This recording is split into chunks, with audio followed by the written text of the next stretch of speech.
এরকম একটা গল্প আছে, একটা বাস্তবতার গল্প, অবাস্তব নয়। তো আমরা জানি যারা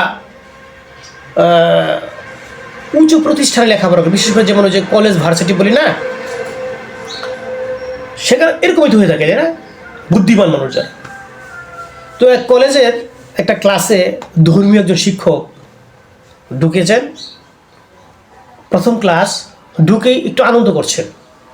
আনন্দটা এভাবে নিচ্ছেন, এক পাশে ছেলে এক পাশে মেয়ে, ছাত্রছাত্রী আলাদা পাশাপাশিতে বসে।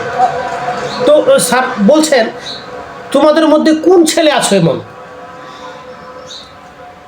রাতের বেলা অন্ধকারাচ্ছন্ন একটা ঘর, মজবুত নিরাপদ একটা ঘর, সেই ঘরে তুমি আর তোমার পাশে একটা সুন্দরী মেয়ে দেওয়া হবে, তোমরা চরিত্রটা নিজের পবিত্রতাটা ঠিক রাখতে পারবে কে? এরকম হাত উঠাও। সকল ছাত্রী হাত উঠাচ্ছে, স্যার আমি পারবো, স্যার আমি পারবো, স্যার আমি পারবো। হাসাহাসি করছেন, মন আনন্দ করছেন, স্যার আমি পারবো, স্যার আমি পারবো। স্যার এগুলো লক্ষ্য করছেন। লক্ষ্য করে একটা দেখলেন, একটা ছেলে মাথা নিচু করে ব্রেঞ্চের দিকে মাথা নিচু করে বসে আছে, সে নড়াচড়া করছে, জিম মারে বসে রয়েছে। বলতেছে, স্যার তোমাদের বলা শেষ? হ্যাঁ আমার বলা সবাই শেষ, সবাই বসো। বসছে, মেয়েরা তাকিয়ে আছে, দেখছে, একটু লজ্জা পাচ্ছে না, কিন্তু শিক্ষিত মেয়ে তো লজ্জা পাবে, আনন্দ আছে। তো যে ছেলেটা মাথা নিচু করে বসেছিল সেই ছেলেটাকে স্যার দাঁড়াতে বললেন, উঠতে বললেন, দাঁড়াও, তোমার নাম কি, তোমার ঠিকানা কোথায়, সব কিছু জিগাইলেন, পারিবারিক অবস্থা সব জিগাইলেন।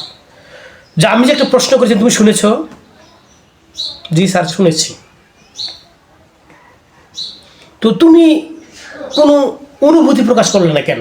সকলেই তো সবার অনুভূতি প্রকাশ করলো, তুমি করলে না কেন? তুমি, আমি দেখলাম তুমি আমার কথাটা বলার পর থেকে মাথাটা নিচু করে বসে আছো। স্যার যখন এই কথা বলছে তখন একটু বেশি লেখাপড়া তো ক্লাস তো না, কলেজের ছাত্র বলে কথা, একটু বুদ্ধি বেশি বেশি হয়, স্বাভাবিক এটা। তখন ছাত্রটা মাথা উঁচু করে বলেছিল, স্যার আপনি যখন কথাটা বলেছেন, রাতের বেলা মজবুত নিরাপদ একটা ঘর, তার ভিতরে অন্ধকার, আমি আমার পাশে একটা সুন্দরী মেয়ে, আমি আমার চরিত্রটা ঠিক রাখতে পারবো কিনা, আমি শুধু এই চিন্তাটাই আমার মনে মনে করতেছি, পারবো পারবো পারবো, এই অবস্থা পারবো কি পারবো না। আমি আমার আত্মার সাথে জিহাদ করছি, যুদ্ধ করছি, আমি আত্মার সাথে নিজেই নিজেকে জিগাচ্ছি, জানার চেষ্টা করছি, পারবো।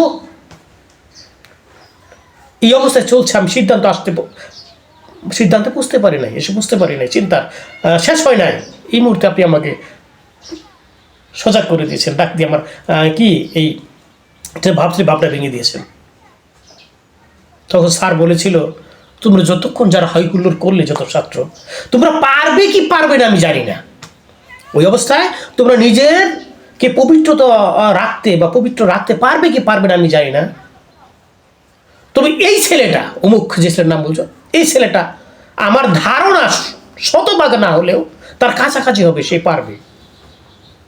কথা বুঝতে পারলেন? কিছুটা একটু আন্দাজ করতে পারছেন?